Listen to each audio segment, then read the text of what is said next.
అందరికీ నమస్కారం.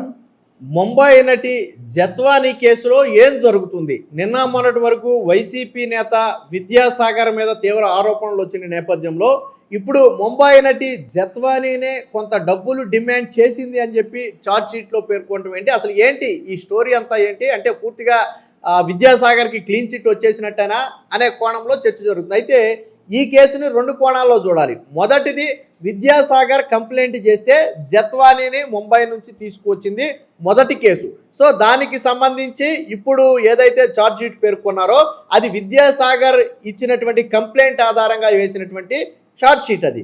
మరి ఇందులో కేసులో రెండో భాగం కూడా ఉంది. ఏంటి రెండో భాగం అంటే, ఆ నటిని ఇక్కడికి తీసుకొచ్చిన తర్వాత ఇబ్బంది పెట్టారు అనేది నటి చేసినటువంటి ఆరోపణ. బెదిరించారు, భయపెట్టారు, లైంగికంగా కూడా వేధింపులకు పాల్పడ్డాను అని చెప్పి ముంబై నటి జత్వానీ పెట్టినటువంటి కేసు ఉంది. సో ఇది ఇంకో పక్క నడుస్తూనే ఉంది. ఇప్పుడు మొదటి దాంట్లో మాత్రం ఒక 4 లక్షలు 5 లక్షలు వివిధ సందర్భాల్లో 2013, 15, 2017 ఈ 3 సంవత్సరాలు అనుకుంటా బహుశా. ఈ 3 సందర్భాల్లో 5 లక్షల రూపాయలు సుమారు కుక్కల విద్యాసాగర్ నుంచి నటి జత్వానీ అకౌంట్కు వెళ్ళినట్టుగా వీళ్ళు తేల్చారు.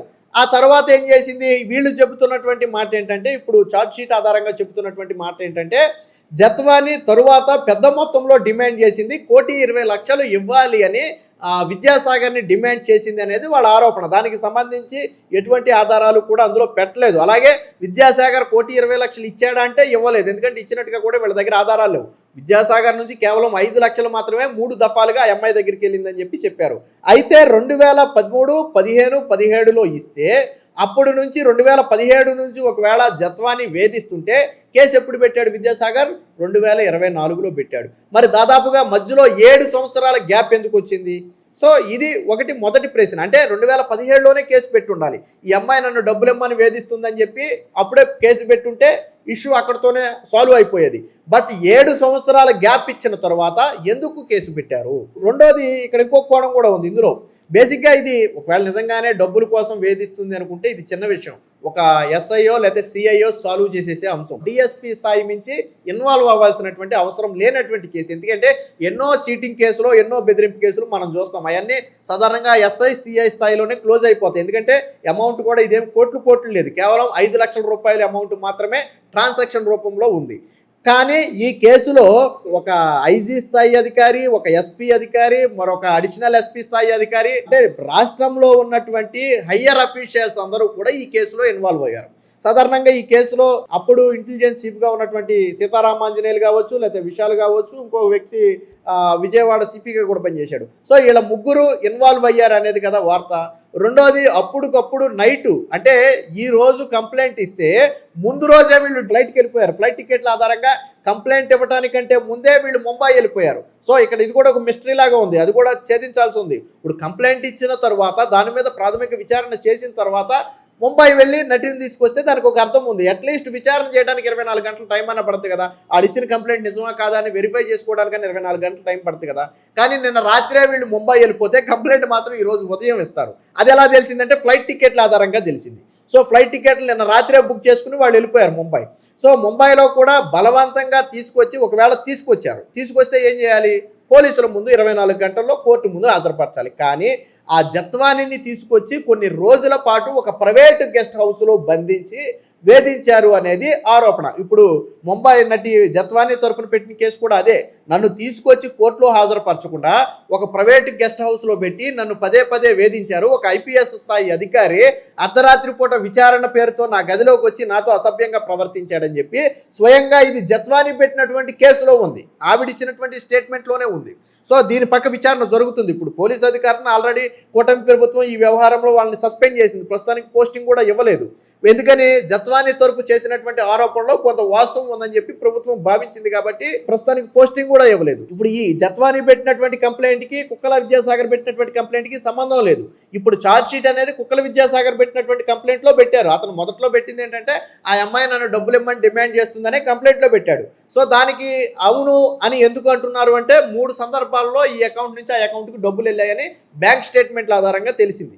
సో ఆ తర్వాత డబ్బులు ఇమ్మని నన్ను వేధించింది అని చెప్పడానికి ఆధారాలు లేవు. నన్ను ₹1,00,00,000 ఇమ్మంది, 2 కోట్లు ఇమ్మంది అనటానికి ఆధారాలు లేవు. పైగా 2017 తర్వాత ఈ వ్యక్తి నుంచి జత్వానీకి ఎటువంటి ట్రాన్సాక్షన్స్ జరగలేదు.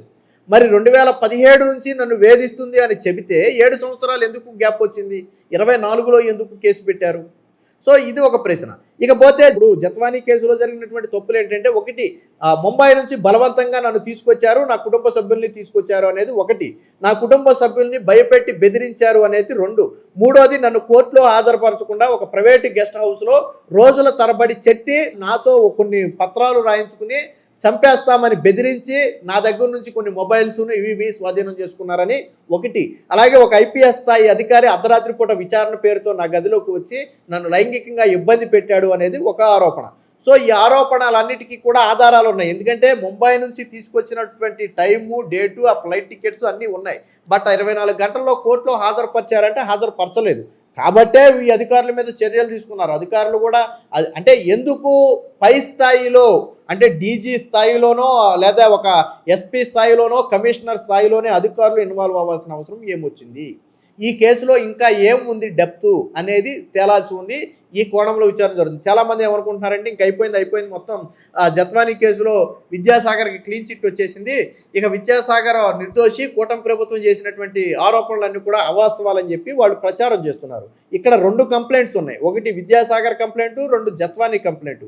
ఇప్పుడు మనం మాట్లాడేది విద్యాసాగర్ కంప్లైంట్ విషయంలో విద్యాసాగర్ నుంచి ఈ అమ్మాయికి 5 లక్షలు వెళ్ళి ఇది ఛార్జ్ షీట్లో చెప్పారు. సో కానీ మరి అమ్మాయి పెట్టినటువంటి కంప్లైంట్ ఉంది కదా, నన్ను వేధించారనో, బలవంతంగా తీసుకొచ్చారనో, నా తల్లిదండ్రులను ఇబ్బంది పెట్టారనో, లేకపోతే నన్ను అసభ్యంగా ప్రవర్తించారనో, నా మొబైల్ తీసుకున్నారనో, 24 గంటల కోర్టులో హాజరుపరచలేదనో, ఈ జత్వానీ పెట్టినటువంటి కేసుకు సంబంధించి ఇటుపక్క సైడ్ నుంచి ఇక రాలేదు. సో ఇటు సైడ్ నుంచి కూడా వచ్చిన తరువాత ఒకవేళ ఇవన్నీ అబద్ధాలేనని తేలితే, జత్వానీ పెట్టింది మొత్తం అబద్ధాలేనని తేలితే అప్పుడు విద్యాసాగర్కి ఏదన్నా కొద్దిగా క్లీన్ చిట్ వచ్చినట్టు మనం భావించాలి. కానీ రెండోది నేను ఇందాకే చెప్పినట్టుగా నిజంగా విద్యాసాగర్ కంప్లైంట్ ఇస్తే ఒక స్టేషన్లో అది ఎస్ఐ స్థాయితో అయిపోవాల్సినటువంటి విషయం అది. కానీ ఎందుకు స్పెషల్ ఫ్లైట్లు వేసుకుని కంప్లైంట్ ఇవ్వడానికంటే ముందు రోజు ఎందుకు వెళ్లాల్సి వచ్చింది? అలాగే వెళ్ళిన వ్యక్తులు బలవంతంగా ఎందుకు తీసుకురావాల్సి వచ్చింది? ఇందులో ఐజీ స్థాయి అధికారులు, డీజీ స్థాయి అధికారులు, కమిషనర్ స్థాయి అధికారులు ఎందుకు ఇన్వాల్వ్ అయ్యారో? వాళ్ళకేం అవసరం? ఇన్వాల్వ్ అవ్వాల్సిన అవసరం ఏంటి ఈ కేసులో? దీనిలో ఇంకా తెర వెనక ఏముంది అంటే ఏమి బయటపడితే వీళ్ళు బండారం బయటపడుతుందని ఆ రోజు భయపడి ఆ జత్వానీని బలవంతంగా లాక్కొచ్చారు. సో ఈ కోణంలో కూడా విచారణ జరగాల్సి ఉంది. అయితే ఒకటి విషయం, విచారణ అనేది నిష్పక్షపాతంగా జరుగుతుందనే ఒక నమ్మకం అయితే వచ్చింది. అంతేగాని కూటమి ప్రభుత్వం చాలామంది ఏమనుకున్నారంటే కూటమి ప్రభుత్వం మొత్తం ఏముంది, విద్యాసాగర్ వైసీపీ కాబట్టి విద్యాసాగర్ని ఏదో ఒకటి చేసేస్తారని చాలామంది భావించారు. బట్ ఏది నిజం ఏది అబద్ధం అనేది ఫైనల్గా కోర్టు డిసైడ్ చేయాలి, దాన్ని పక్కన పెడదాం. బట్ కూటమి ప్రభుత్వం విషయంలో నిష్పక్షపాతంగా విచారణ జరుగుతుంది అనడానికి ఇది ఒక ఉదాహరణ. సో అది అక్కడ వరకు సంతోషించాలి. ఎందుకంటే కూటమి ప్రభుత్వం వైసీపీ నాయకుల మీద కక్ష సాధించుకునే ప్రయత్నం చేస్తుందని ప్రతిసారి విమర్శలు చేస్తున్నారు. నిజంగా కక్ష సాధించుకోవాలి అంటే ఇప్పుడు కుక్కల విద్యాసాగర్ అనే వ్యక్తిని గట్టిగా ఇరికించవచ్చు. కూటమి ప్రభుత్వం నిజంగానే కక్ష సాధించాలి అనుకుంటే ఇప్పుడు ఏదైతే ఛార్జ్ షీట్లో పెట్టినటువంటి అంశాలని వీటిని పెట్టక్కర్లేదు. ఈ విద్యాసాగర్కి అమ్మాయికి అసలు కోర్టు ట్విస్ట్ ఏంటంటే అసలు ఈ అమ్మాయి నీకు ఎలా పరిచయం అంటే విద్యాసాగర్ దానికి ఒక కథ చెప్పాడు. ఏంటి ఆ కథ అంటే ఈయనకి ముంబైలో ఎక్కడో ఒక పార్టీలో కనపడిందంట. ఆ సమయంలో ఆ అమ్మాయి ఫోన్ మిస్ అయ్యిందంట. సో ఒక ఫోన్ చేసుకుంటానంటే విద్యాసాగర్ ఫోన్ ఇచ్చాడంట. ఫోన్ ఇచ్చిన తర్వాత పరిచయం ఏర్పడి రూమ్కి వెళ్ళారంట. సరే రూమ్కి ఎందుకు వెళ్ళారు, ఏం చేశారు, వీటి గురించి నేను మాట్లాడట్లేదు. కాకపోతే వాళ్ళు చెప్పిన కథ అది. సో నాకు అర్థం కాల, ఒక వ్యక్తికి ఫోన్ చేసుకోవడానికి 5 నిమిషాల వ్యవధిలో 10 నిమిషాల వ్యవధిలోనో మహా అయితే అరగంట వ్యవధిలోనే అంటే ముక్కు మొహం తెలియని ఒక వ్యక్తి పరిచయం అయిపోవడం, ఆ పరిచయంతో రూమ్లోకి వెళ్ళిపోవడం. వాళ్ళు చెప్పింది ఏంటి, ఆ తర్వాత కొన్ని బ్లాక్ మెయిలింగ్ ఫోటోలు వీడియోలు నా దగ్గర ఉన్నాయి, నేను పబ్లిక్లో పెట్టి నీ పరువు తీస్తానని చెప్పి బెదిరించింది అనేది కుక్కల విద్యాసాగర్ తరపు నుంచి వస్తున్నటువంటి వాదన. అసలు బెదిరించడానికి నువ్వెందుకు వెళ్ళావురా బాబు రూమ్లో కంటే నేను 5 నిమిషాలు పరిచయం ఏర్పడింది, నేను ఫోన్ ఇచ్చాను, తర్వాత రూమ్లోకి వెళ్ళామని చెప్పి చెప్తున్నారు. సో అంటే నమ్మశక్యంగా లేదు. ఏళ్ల తరబడి పరిచయం ఉంటే తప్ప, లేకపోతే వీళ్ళు చెప్పిన 5 నిమిషాల వ్యవధిలో ఫోన్లు మనం కూడా ఎంతోమందికి ఫోన్ చేసుకోవడానికి ఇచ్చుంటాం. అంతలోనే రూమ్లోకి వెళ్ళిపోయే స్థాయి పరిచయం ఏర్పడే అంత పరిచయాలు మనం పెంచుకుంటామా? జరుగుద్దా? సాధారణంగా పాసిబుల్ అవుద్దా? అందులోనూ ఆవిడేమి చిన్న వ్యక్తి కాదు, అప్పటికే కొద్దో గొప్ప సెలబ్రిటీగా ఉన్నటువంటి వ్యక్తి. కాబట్టి మరి అలాంటి వ్యక్తి కుక్కల విద్యాసాగర్ లాంటి వ్యక్తికి లోబడిపోయింది, లేకపోతే 5 నిమిషాల వ్యవధిలోనే మా పరిచయం ఏర్పడిపోయింది, ఇవన్నీ నమ్మశక్యంగా లేవు. సో అంటే వీళ్ళు చెప్తున్నటువంటి స్టోరీకి ఏంటంటే బ్యాక్గ్రౌండ్ సపోర్ట్ అనేది కరెక్ట్గా లేదు. సో మరి ఇప్పుడు జత్వానీ సైడ్ నుంచి కూడా నరుక్కొస్తారు.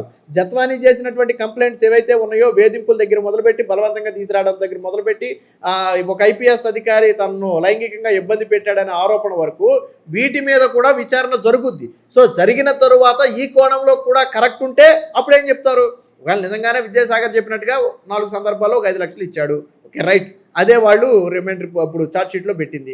మరి ఈ అమ్మాయి చెప్పింది కూడా కరెక్టే, వేధించారు, రాజకీయంగా కక్ష సాధించే ప్రయత్నం చేశారని రేపు వచ్చిందనుకోండి ఈ అమ్మాయి తరపు విచారణలో, మరి అప్పుడేం చేయాలి? సో అంటే ఈ కేసులో 2 కోణాలు ఉన్నాయి. ఇప్పుడు మనకి కనపడేది ఒక కోణంలోనే కేసు విచారణ జరిగింది. ఇందులో కూడా విషయాలు ఏమి లేవు. జత్వానీ అనే మహిళకు తిన అకౌంట్ నుంచి 5 లక్షలు వెళ్ళాయి, అంటే తిన ఇష్టపూర్వకంగా కొట్టాడు. ఇప్పుడు జత్వానీకి 3 సార్లు ఎవరు కొట్టారు డబ్బులు? కుక్కల విద్యాసాగర్ కొట్టాడు. ఎందుకు కొట్టాడు? ఏ అవసరం ఉండి కొట్టాడు?